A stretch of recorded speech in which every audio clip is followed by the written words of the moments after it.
lugar. Pues estamos con Mari siempre medio apretaditos acá. Los invito a buscar, abrir la palabra de Dios en el libro de Hechos, Hechos capítulo 27, ¿sí? Y una vez que lo encontraron, espérenme, voy a decir algo. Hechos capítulo 27, se encuentra en el Nuevo Testamento, para los nuevos, lo digo.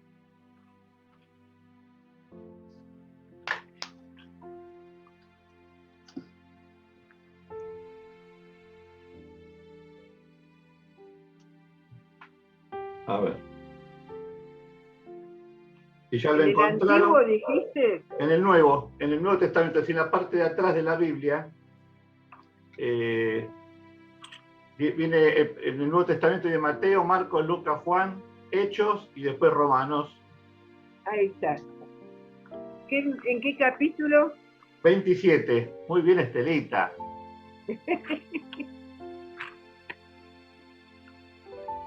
Bueno, 27. Decime cuando estás, así arranco. Quiero que arranquemos todos juntos. Sí, ya lo encontré. Bueno, antes que lo leamos, ¿sí? Quiero primero, porque el tema que vamos a leer hoy está basado en varios capítulos de este libro, de Hechos. Empieza, en realidad, la situación en general empieza en el capítulo 23 y se desarrolla el 23, el 24, el 25 hasta llegar al 27 y el 28 en parte también. Es decir, es un proceso largo que sería muy tedioso leerlo todo. Entonces, por supuesto, yo se lo voy a comprimir en 2 o 3 palabras ahora para que entiendan el contexto de lo que voy a hablar, lo que vamos a leer ahora en estos versículos, ¿sí? Entonces, desde el 23 más, claro, empieza más o menos desde el capítulo 23, de hecho, toda esta situación, ¿sí? Así lo leo después. Claro, exactamente. Entonces, el tema es el siguiente. Yo voy a hablar esta tarde sobre el apóstol preferido mío, ustedes ya saben que es el apóstol Pablo. No lo adoro ni nada, pero me encantan las enseñanzas que uno puede descubrir a través de su vida. Por algo Dios la dejó plasmada en su palabra. Y el apóstol Pablo, este es el contexto, ¿no es cierto?, de lo que estoy diciendo, lo que vamos a leer ahora. El apóstol Pablo estaba camino a Roma, ¿sí?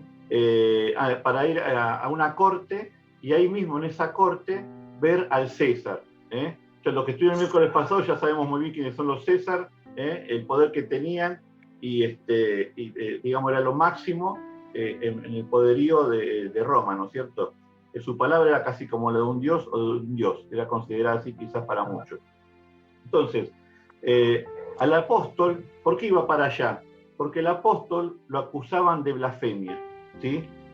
¿Por qué lo acusaban de blasfemia? Él simplemente empezó a explicar y a dar testimonio de su vida y cómo fue su encuentro con Jesucristo. Lo que pasa es que esto chocaba en lo más receloso de los judíos. Los judíos, cuando le escuchaban hablar a Pablo, que se le había parecido Jesucristo y todas las experiencias que tuvo y todo lo demás, se agarraban la cabeza y no sabían cómo callarlo. Pero aparte, él era muy elocuente, un hombre preparado, un hombre que sabía cómo llegar a la gente, cómo transmitir un mensaje, no era un improvisado. Entonces tenía demasiada llegada en donde estaba y tenían que pararlo de alguna manera. Era a tal punto la bronca que tenían los judíos con respecto a él, que ya no era bronca, ya era odio, y habían hecho juramento hasta de matarlo. Entonces estaban buscando cualquier cosita para tener la oportunidad de hacerlo y callarlo para siempre. El tema es que termina, a Pablo lo llevan ante el rey Agripa, seguramente lo escucharon nombrar en algún momento, y este rey, cuando lo escucha a Pablo, escucha su testimonio y todo lo demás, dice, pero le dice a los judíos, la verdad que no encuentro nada malo de lo que está diciendo. No merece la cárcel y menos la muerte de lo que están pidiendo ustedes. Entonces Agripa se junta ahí con sus consejeros para ver qué podían hacer con esta situación. En medio de todo esto, Pablo permanentemente insistía en poder ir a poner esta causa, en ponerla delante de César, el César de Roma. ¿Por qué? Porque había un propósito de parte de Dios. Dios le había hablado a él que tenía que dar testimonio en ese lugar. Entonces, ¿qué hace Agripa? Dice, bueno, vamos a derivarlo, lo metemos adentro de un barco, llévenlo hasta Roma, y ahí que él les ponga su causa y que digan qué es lo que tienen que hacer, ¿sí?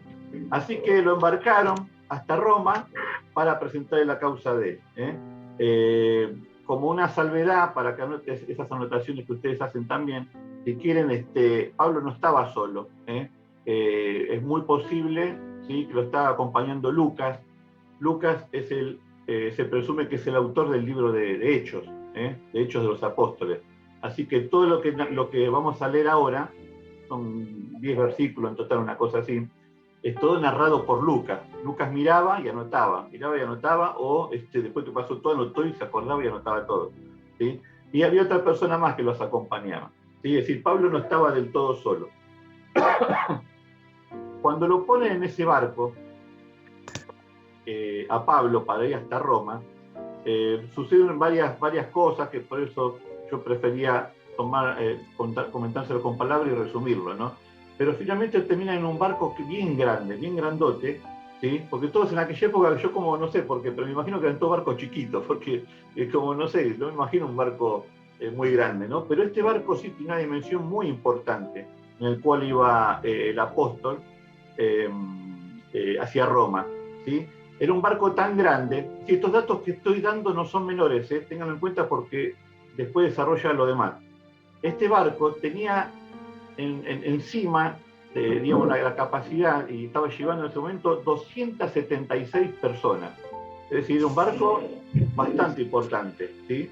Más allá que eran barcos a vela, con toda esa historia de los barcos antiguos, ahí entre esas 276 personas había marineros, soldados, esclavos, presos y pasajeros comunes. Tenías de todo. Y encima una muy importante carga en el barco que luego después iban a comercializarlo, porque ellos iban parando de puerto en puerto, iban casi costeando hasta llegar finalmente al lugar, ¿no? Y por último, el último detalle para ya leer el versículo, el viaje tenía que durar más o menos un estimado de 10 días, más de eso no, es decir, era largo, pero más de eso no, eso era lo estimado, ¿sí? Era lo estimado, el viaje en barco. Pero, esos peros que siempre aparecen en la vida, pero apareció lo inesperado.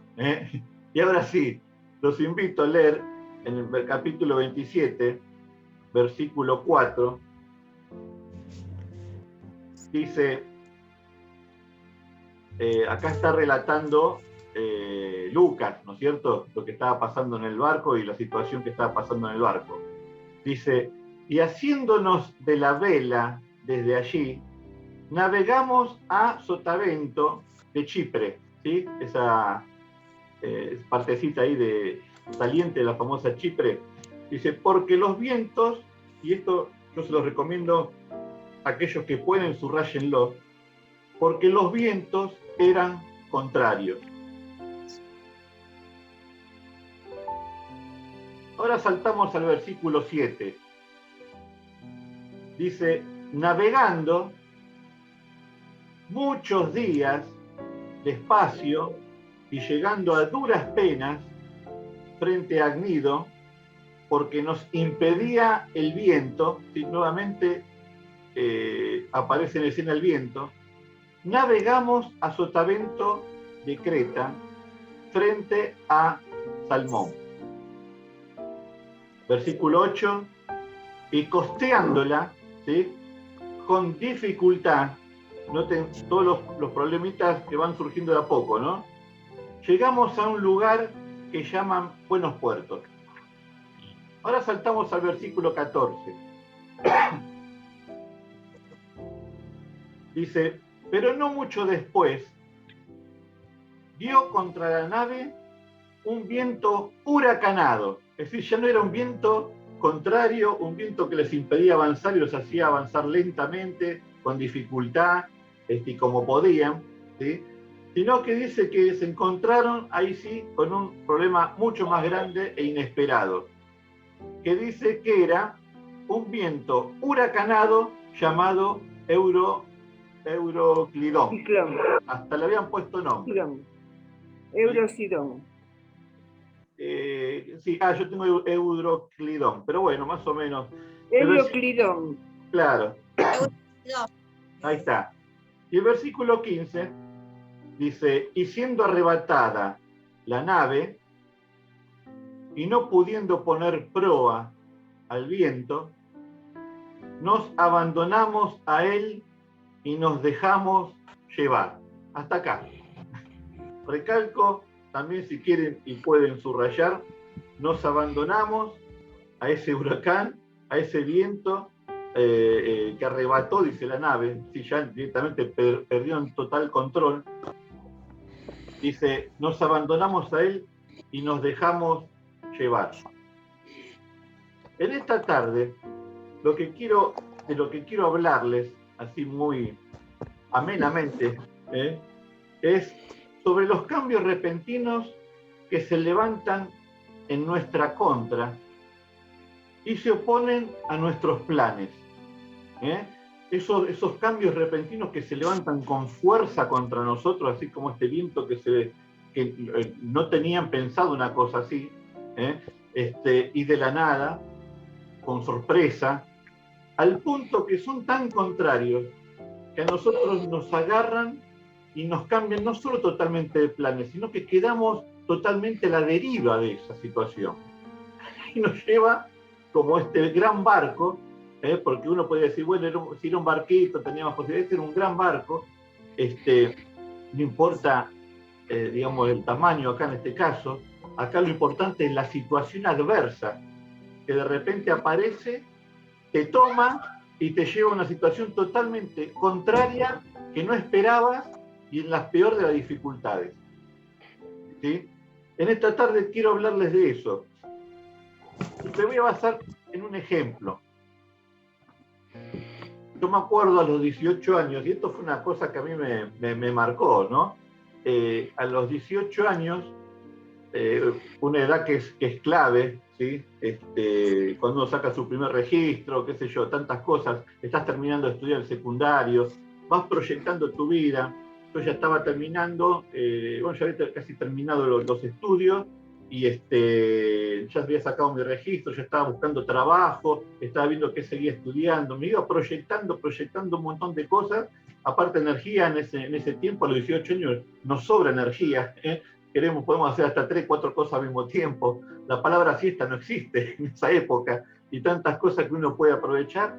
Y lo mejor de lo mejor de lo mejor, me llega una carta a mi casa diciendo, preséntese en la calle Burlich, tal día, tal hora, y ahí quedé como soldado inscripto para hacer el servicio militar. Entonces, todo así, vino como un huracán. Realmente me cambió todos los planes, las perspectivas, todo lo que tenía digamos, por un año se me detenía todo.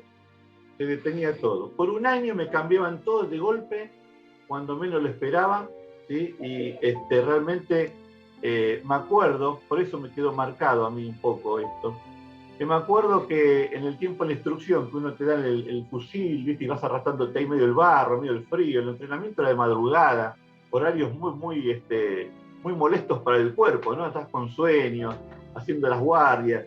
Y en un momento yo estaba parado, me acuerdo, haciendo ejercicios, ¿no? Que estaba haciendo así, qué sé yo, y yo me vino esto a la mente, digo, ¿qué hago yo acá? ¿Qué hago yo acá? Podría estar haciendo tantas cosas que realmente estaban dentro de mis planes, estaban dentro de mis propósitos y lógicos. No, yo no tenía ninguna vida alocada ni nada, era totalmente racional, esperable. Pero, Hernández, en esa época. ¿Cómo? ¿Ya eras creyente en Sí, esa época? Ya era creyente y les prometo que muy prontito vamos a hablar de todas las experiencias que tuve ahí como cristiano, porque cuando Dios nos permite pasar algo, siempre decimos lo mismo. No es por casualidad, no es al azar. Nuestra vida, nada pasa al azar, ¿sí? Eso es lo que siempre le decimos, siempre hay un porqué y una razón. Bueno, ahora que respiré, gracias que me dejaste respirar un poquito, Rita. Así que este tipo de situaciones, como la que nombro yo, cotidianamente, no solo capaz que nos pasa a nosotros, hasta solemos escucharlas en otras personas, que de repente tenían proyectado algo, un tipo de vida, no sé, un matrimonio inclusive. ¿Cuántos han iniciado? Conocemos gente que han empezado un matrimonio con toda la perspectiva, con toda la felicidad, con todo lo mejor del mundo, y después nos enteramos que no funcionó, que se frustró, que algo pasó. Ni hablar de los enamorados, de los jóvenes cuando se ponen de novio, para llegar al último, al que finalmente te casás, por cuántos noviazgos rotos uno pasa.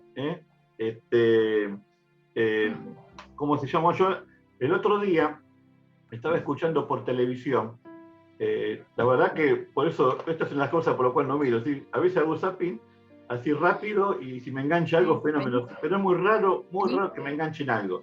Pero sí, en esta oportunidad me paré porque había un muchacho llorando desconsoladamente. Tendría 20 y pico de años, 27 años, no llegaba a 30 años. Lloraba como un nene. Por eso paré y me quedé mirando. Digo, ¿qué pasó? ¿Qué está contando? Y el contexto de la vida de él era que había ahorrado plata, se había recibido, no sé cómo era el tema, que invirtió todo lo que tenía hasta el último centavo en un taller. Hizo un taller. Creo que era de mecánica, algo así, por lo que se veía de fondo, ¿no? Lo poquito. Y lloraba desconsolado porque creo que él inauguró y a los poquitos días le entraron ladrones y le sacaron absolutamente, pero todo, no le dejaron... Yo lo vi ese. Ah, ¿lo viste? Bueno, sí. No le dejaron nada. Yo no sé, Estela, si vos sabés el final de ese muchacho. Yo, gracias a Dios, me llegó el final. Me parece que lo ayudó todo el barrio. Bueno, realmente lo cuento porque no quiero dejar un ambiente de tristeza, sino justamente lo contrario. El muchacho, cuando sale por televisión, a mí me tocó el corazón. Yo realmente, también estamos todos llorando con él, porque realmente te llevaba eso, al sufrimiento que lo transmitía, porque él te contaba cómo había empezado, el proyecto, la ambición, todo, había calculado todo. Es decir, él tenía el control de todo. Y de repente vino un huracán y lo posicionó en otro lugar donde él no quería estar, ni se esperaba una cosa así. Gracias a Dios, la gente lo ayudó y dice, la última nota que escuché, todo esto está en internet también, no pueden buscarlo si quieren. La cara ya rosa, sonriendo, no paraba de sonreír, no solo había recuperado todo lo que le habían robado, sino que aparte tenía mucho más. Mucho más. Sí, entonces, estos son casos que no siempre se dan así. Normalmente uno termina en el huracán y a la deriva, hasta que pasa la tormenta, ¿no? En este caso, como que alguien lo sacó, esas cosas. Yo entiendo que también aún en eso está Dios. Pero bueno, yo estaba nombrando esto, pero ¿por qué no también nombrar un trabajo, una perspectiva de trabajo, de poder crecer? Uno ya visiona el crecimiento, paso por acá, esta área, y de repente un día te dicen, mira, ya no contamos más con tus servicios. Y ni hablar de aquellos que vienen viviendo su vida lo más normal y de repente dan una noticia con un tema de una enfermedad o algo así. Entonces, realmente esto que vamos a desarrollar en estos minutos que nos quedan es una palabra que ya sea para hoy o para futuro, atesórenla, porque realmente creo que Dios les va a hablar al corazón de cada uno de ustedes. Pero de estas situaciones que estoy hablando, nadie escapa. Tarde o temprano, la tormenta inesperada aparece a cristianos y a no cristianos. Cuando llueve, alguien dijo, no, cuando llueve para todos, ¿no? Para buenos y malos, una cosa así. Vamos a leer el versículo 18. Nos quedan unos versículos más para leer y ya más o menos.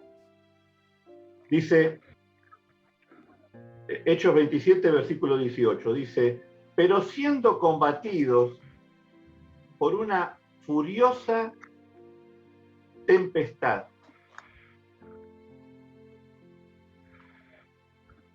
Es acá el relator, Lucas, enfatiza no solo que eran vientos, porque al principio empezaron con vientos y más o menos le iban llevando, la costeaban, se iban atrasando, dice que iban muy lentos, pero de repente pasó de un huracán y después decantó en lo peor, es decir, pero siendo combatidos por una furiosa tempestad. Leemos el versículo 20, dice, y no apareciendo ni sol, ni estrellas por muchos días, y acosados, yo todo esto lo subrayaría, no apareciendo ni sol, ni estrellas por muchos días, y acosados por una tempestad, vuelvo a enfatizar lo mismo, no pequeña, ya habíamos perdido toda esperanza de salvarnos. Es decir, los demás habían perdido la esperanza. Y los 3 cristianos que estaban ahí dijeron, bueno, hasta acá nuestra historia, nos vamos por un mejor lugar. Pero realmente la situación se había tornado ya que el barco empezaba a hundirse. El barco ya no solo estaba a la deriva, sino estaba siendo golpeado. Por eso permanentemente enfatiza en eso. Y lo peor de todo es que empezaron con una desorientación en esa situación. Porque cuando indica, buscaban el sol para orientarse, porque como estaban a la deriva dijeron, bueno, ¿dónde vamos a ir? Capaz que terminamos en cualquier lugar y morimos, por lo menos tratemos de orientarnos. No había ni sol porque estaba todo nublado, se podrán imaginar, y menos estrellas, no se veía nada. Estaban totalmente sin orientación. Porque cuando llegan estos momentos donde uno dice que se perdió toda esperanza, hay una figura, yo me acordé, miren que yo de arte no sé mucho.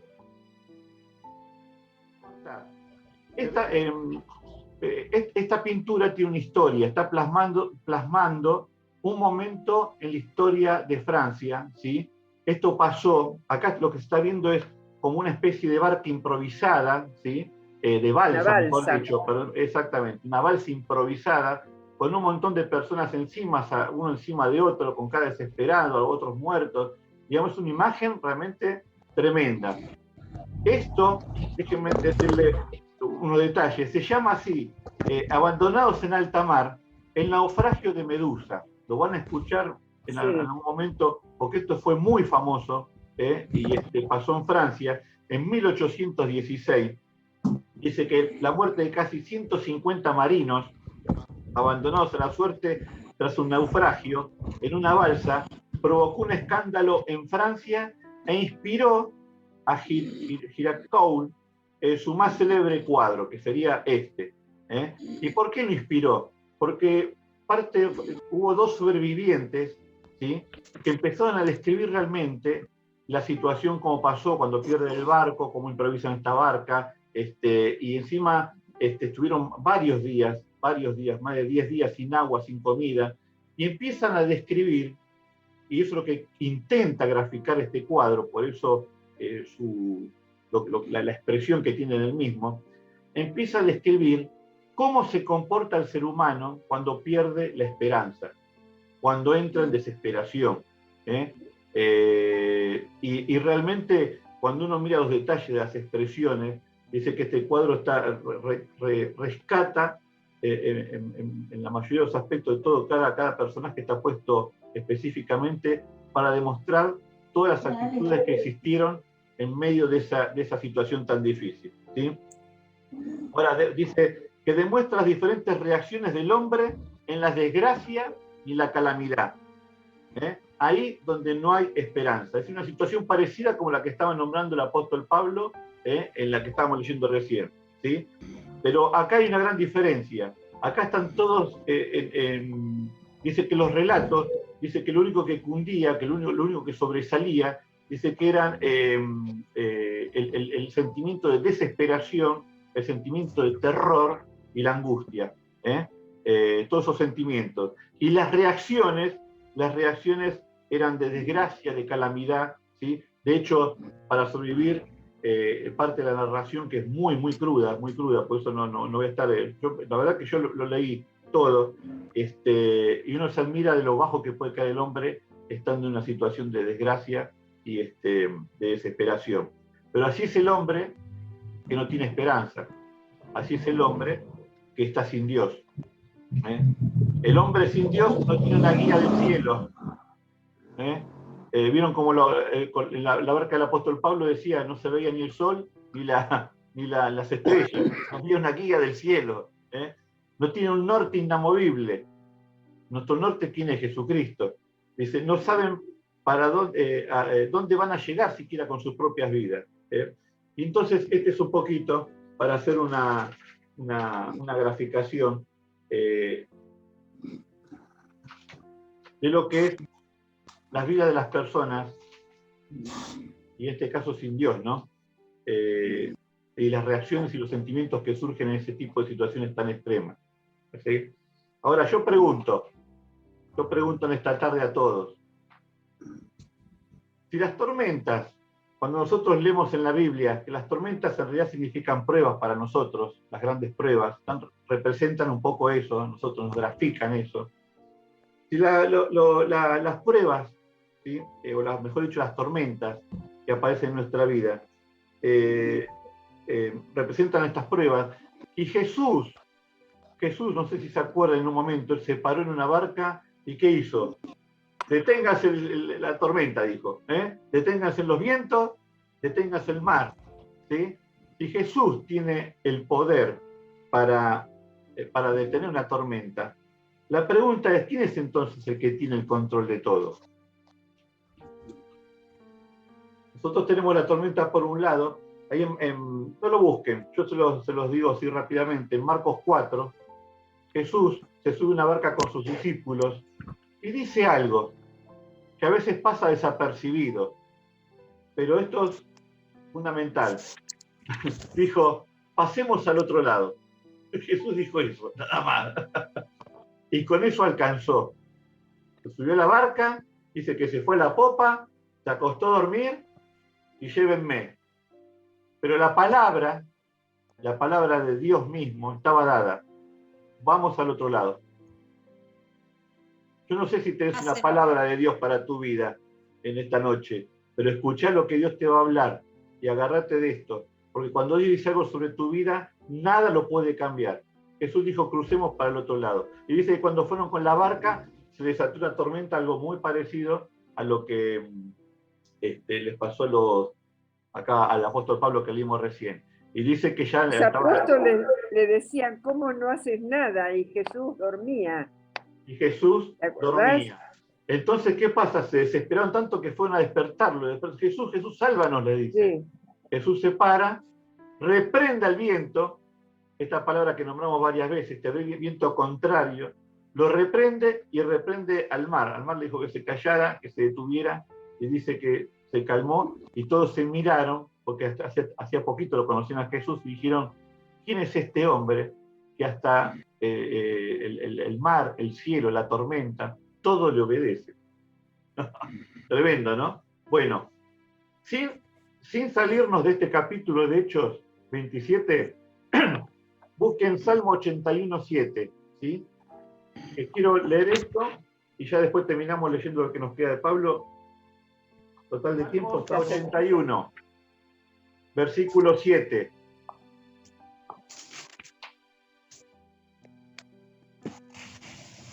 Que Jesús esté en el corazón de cada uno de ustedes y en las barcas de ustedes. Dice, el Señor dice, en la calamidad clamaste. ¿Escuchan? En la calamidad clamaste y yo te libré. Te respondí en los secretos del trueno. Te probé junto a las aguas de Meriba. Junto aparte dice Selah. Voy a traducir lo que acabo de leer recién. A ver. Primero dice, en la calamidad clamaste y yo te libré. ¿Sí? En medio de la dificultad, de las tormentas que estamos hablando, del descontrol, de la desorientación, de la angustia, de todo esto este abanico de cosas que nombramos recién, la oración no puede faltar. La oración de clamor a Dios no puede faltar. Y dice, y yo te libré. Dios nos va a liberar. Del momento de la desesperación, el que clama, Dios lo va a librar. Esta es una promesa de él. Y dice, te respondí en lo secreto del trueno. Ustedes saben que las situaciones, en los momentos de situaciones difíciles, pareciera como que algunos, si uno lo pregunta a mí, la mayoría de la gente dice, son momentos que parece que Dios se esconde, porque no se lo ve en los momentos difíciles, alguno puede llegar a decir. Pero en realidad, fíjense acá qué interesante, porque Dios se muestra en dónde están en esos momentos. En medio de una tormenta uno dice, ¿qué ve? Ve solamente los nubarrones, las nubes que tapan todo lo que se ve. Entonces, acá lo que está diciendo es, te respondí en los secretos del trueno. Aunque vos no lo veas, Dios está, ¿sí? Y su voz se hace oír desde las nubes. En este caso lo hace casi en un sentido poético, de que su voz, por más que no lo veas detrás de las nubes, se hace escuchar como trueno. Y realmente la voz de Dios, cuando uno escucha la voz de Dios en medio de las peores dificultades, realmente la escucha como un trueno, viene con toda fuerza. Ustedes escucharon los truenos los otros días, en la última tormenta, temblaba la tierra. Así es nuestro poderoso Señor. Y dice, te probé junto a las aguas de Meriba. Esto se está refiriendo a el pueblo judío. En un momento había salido al desierto, había salido de Egipto, ¿sí? Y estaba encabezado por Moisés. Y el pueblo lo que tenía era súper rebelde, por eso Dios lo tenía dando vuelta en el desierto. Pues ellos podían haber salido y haber llegado a la tierra prometida y se acabó. Pero había un corazón tan rebelde, tenía que ser tan tratado adentro, que Dios les permitió estar dando vuelta en el desierto. Y en un momento, y ello era pura queja, ¿no? Se quejaban, porque no lograban entender lo que Dios quería hacer. Y en un momento tenían sed, y bueno, se empezaron a quejar con Moisés, pero ¿por qué esto, aquello, el otro? Tenemos sed.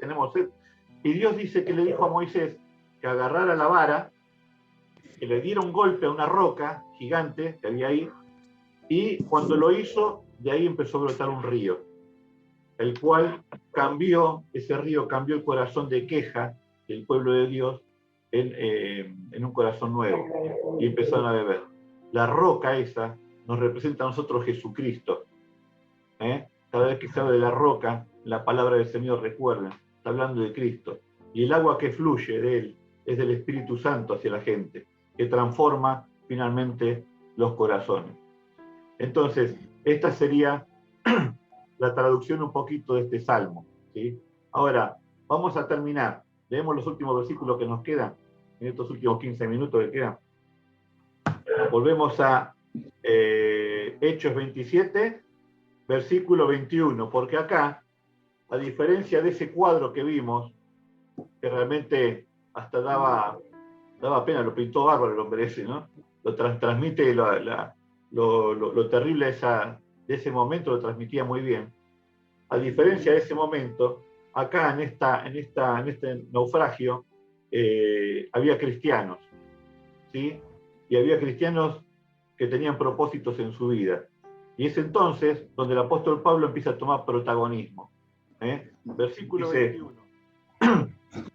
Entonces Pablo, como hacía ya mucho que no comíamos, puesto en pie en medio de ellos, dijo, habría sido por cierto conveniente, oh varones, haberme oído y no zarpar de Creta, tan solo para recibir este perjuicio y pérdida. El apóstol ya sabía que iba a pasar todo esto, ya lo veía venir, y es más, no era marinero, no era capitán de nada el apóstol Pablo, pero sí tenía experiencia en naufragio, había tenido 3 naufragios, y sabía lo que era sobrevivir y tener fe en Dios en los peores momentos. Pablo era un capo, era lo best of the best en estos temas. Y él conocía el tiempo, conocía ese recorrido, y había anunciado y dijo, no les recomiendo salir, pero dice que el centurión que estaba con él no le hizo caso y no transmitió mensaje al capitán, y todos tomaron decisiones contrarias al apóstol, ¿sí? Y ¿cómo se llama? Entonces no le hicieron caso y se mandaron igual, y así les fue. Entonces lo primero que hace el apóstol, se pone en pie toma autoridad delante de todas 276 personas y dice, encima estaban todos débiles, no comían, se presume que no comían, no porque estaban en ayuno, no que estaban ayunando, arrepentidos, buscando a Dios, no, dice, no comían porque el movimiento constante que había, y todo eso, aparte el temor, todo les había sacado no solo el apetito, sino que aparte de muchos estarían descompuestos. Era un ambiente que realmente es muy difícil imaginarse literal, ¿no? Pero muy, muy, muy complicado. Pero acá lo que recalco es que el apóstol dice, ¿por qué no me hicieron caso? ¿Por qué no hicieron caso al buen consejo? ¿Por qué digo esto? Porque muchas veces terminamos en medio de situaciones no deseadas por no haber escuchado el buen consejo, por no haber escuchado a los sabios que Dios nos pone alrededor, por no haber escuchado a un padre, por no haber escuchado a una madre, por no haber escuchado a un mejor amigo que capaz nos estaba dando lo que realmente era una palabra que nos iba a ayudar muchísimo. ¿Sí? Entonces, y de repente uno se ve envuelto en situaciones que totalmente le hace perder el control a la persona. Yo noté acá, el que está empecinado en pecar, y si no escucha el consejo, no puede alcanzar el éxito en la vida. Hay que dejarse guiar. Tenemos que dejarnos guiar. ¿Sí? Cuidado con las decisiones fuera del Señor. Cuidado con esas decisiones. Pero sigamos leyendo, versículo 22. Porque el apóstol Pablo no solo les está hablando en aquel contexto a toda esta gente, sino que nos va a hablar a nosotros en esta tarde, con palabra de ánimo. Y dice así, versículo 22. Pero ahora os exhorto a tener buen ánimo. Si hay alguien acá que está pasando situaciones adversas, de vientos contrarios, de pérdidas del control, de cosas que realmente se está perdiendo el control, lo primero que te dice el Señor esta tarde, toma ánimo. Toma ánimo. Dice, pues no habrá ninguna pérdida de vida entre vosotros, sino solamente de la nave. Versículo 23 dice, porque esta noche ha estado conmigo el ángel de Dios, de quien soy y a quien sirvo, diciendo, Pablo, no temas, es necesario que compadezcas ante César. Es decir, ¿vieron cuando Jesús dijo, pasemos al otro lado? Y sí o sí, aunque se levantó la tormenta, igual pasaron al otro lado. Nada impide, cuando Dios da una palabra sobre nosotros, nada impide que se cumpla. Por eso somos nosotros, los cristianos, somos personas con propósitos de Dios. Diferente a toda esa gente sin esperanza. Nuestra vida tiene un propósito continuo, permanentemente. Y tenemos que estar basados en eso. ¿Qué es lo que Dios quiere para mi vida? ¿Qué quiere Dios para mi vida de acá a mañana, de acá al resto de la semana? ¿Entienden? ¿Qué es lo que Dios está proyectando? Dice Pablo, el versículo 24, Pablo, no temas, es necesario que comparezcas ante César. Se iba a cumplir lo que ya Dios le había dicho al principio. Y aquí, Dios te ha concedido todos los que navegan contigo. Pablo, muy diferente a entrar en desesperación, en desánimo, porque encima se comió ese naufragio que él había dicho que no convenía. Es decir, sobre la decisión de otro estaba él en una situación difícil. ¿Y saben lo que hizo Pablo? No solamente estaba orando, sino que aparte se ve clarito acá, que oraba a Dios pidiéndole para que nadie muriera. Oraba aún por las personas que ni siquiera tenían a Cristo, en ese momento conocían a Dios, que Dios tuviera misericordia y salvara. Y el ángel le dijo, Dios te ha concedido todos los que navegan contigo. Cuando el ángel le insiste, le dice, no temas a Pablo, es necesario que comparezcas ante el César. Yo cuando digo que es una vida con propósito, Pablo tenía un propósito de parte de Dios, ¿sí? Y acá, te los voy a leer, en Hechos 23, por eso yo decía que todo esto en realidad comienza varios capítulos atrás. En Hechos 23, versículo 11, dice así, pasó esto. Antes que los judíos empiecen a acusarlo a Pablo y todo esto, ¿no?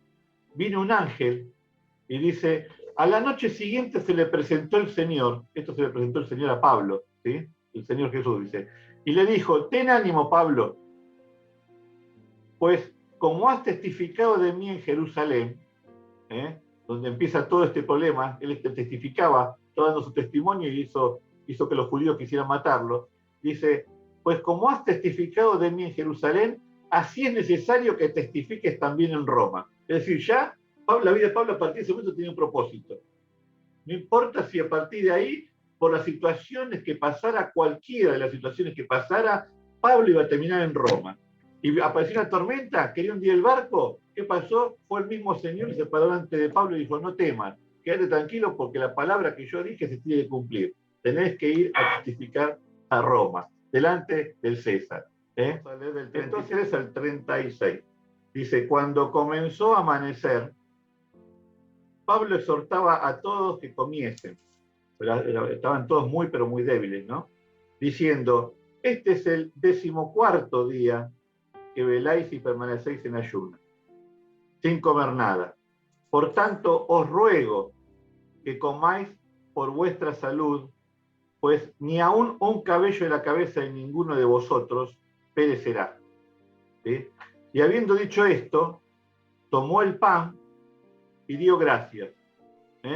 Muy parecido a cuando Jesús, ¿se acuerdan? Tomó el pan y dio gracias. Dice, en presencia de todos, y partiéndolo, comenzó a comer. Él comenzó a comer. Entonces todos, teniendo ya mejor ánimo, comieron también. Ustedes se dan cuenta que Dios no solamente le dio la promesa, y estaba el respaldo de Dios, sino que aparte dio la estrategia para salir adelante. Esa gente estaba sin comer y no sabían lo que iba a pasar después. ¿Qué iba a pasar después? Pablo dijo, miren que la nave se va a echar a perder. ¿Y de dónde van a sacar la fuerza para nadar? ¿De dónde van a sacar la fuerza para agarrarse de lo que va a quedar? Ustedes tienen que comer, fortalecerse. Les dio la estrategia de lo que iba a pasar. ¿Sí? Y así fue.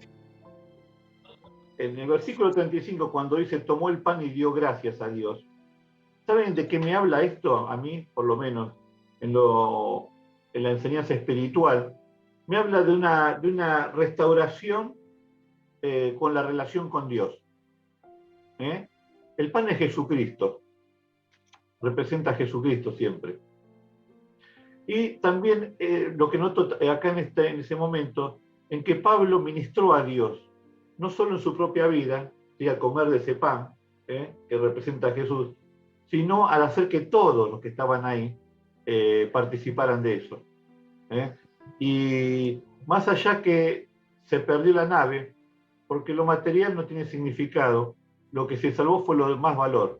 No solo la nave, que era grandota, sino aparte todo lo que contenía. Ya les dije que llevaba mucho cargamento que iba a ser luego vendido, iba a la principal ciudad, que era Roma, ¿no es cierto? Todo eso se echó a perder, se perdió. Pero se salvó lo que solamente tiene mayor importancia y valor, la vida de las personas. Terminan todos, te los resumo, ¿no? Porque para no hacerlo largo, ya estamos en hora, y no entrar en tantos detalles. Finalmente, todos llegan a una isla llamada Malta. Y a partir de ahí comienza otra historia. Pero todo se cumplió lo que Dios dijo. De hecho, previo antes de llegar a esto, cuando Pablo le dice que coman, ¿saben qué empezó a pasar antes? Antes que Pablo tomara acá la autoridad espiritual, por decirlo de una manera, la gente sin Dios empezó a comportar como esa imagen que vimos anteriormente. Dice que los marineros en un momento quisieron escaparse, después otros no sabían qué hacer con los esclavos que estaban ahí, si matarlos y dejarlos libres. Empezaron a cavilar, algunos se querían ir con los botes salvavidas y salvarse ellos solos, porque había dos, no alcanzaba para todos. Había una especulación lógica del ser humano racional y sin Dios. Y es ahí cuando empieza a pasar todo esto, donde se para la autoridad de Dios y empieza, da la paz en medio de esas circunstancias, da la consigna para salir adelante. Yo siempre digo que una cosa es creer en Dios y otra cosa es confiar en Él. Creer en Dios puede creer cualquiera, ¿sí? De hecho, hasta Satanás mismo cree en Dios porque sabe que existe, lo ve y lo considera, así que realmente no sirve nada decir yo creo en Dios. Pero acá el punto principal es qué tanto confío en Dios. Ya habla de otra cosa nosotros. El apóstol, en medio de toda esta situación, nos dejó un comportamiento, nos dejó una clave, y principalmente recalcar esto: tu vida tiene un propósito en el Señor, ¿sí? Y más allá de todas las adversidades que puedan venir a tu vida, esos vientos contrarios, ese huracán que de repente te saca de toda posibilidad de poder escaparte inclusive, y a veces te puede llegar a la deriva, acá lo importante es la actitud que tuvo el apóstol. Él estuvo permanentemente en oración hasta que viene el ángel y dice: mira, tu oración fue contestada, ya no hace falta más que ores por ninguno de esos, ya se te fue concedido, que ninguno se va a perder. Y la palabra de Dios se cumplió. A los que aman a Dios, dicen Romanos 8, 28, todas las cosas les ayudan a bien. ¿Sí? Dice así, literal, el versículo. Los que aman a Dios, todas las cosas les ayudan a bien. Ahora, no dice que los que aman a Dios siempre les va bien. Lo que dice es todas las cosas les ayudan a bien. Es decir, tanto en los momentos buenos como en los momentos malos. Cualquiera de las dos que estés pasando. Hay gente que dice, lee mal este versículo y dice: a los que aman a Dios siempre les va bien. Guarda con eso, porque se puede llegar a estar cambiando el verdadero sentido del versículo. A los que aman a Dios, todas las cosas, todas, los tiempos buenos y los tiempos malos, nos ayudan para bien. Hasta acá la palabra de hoy.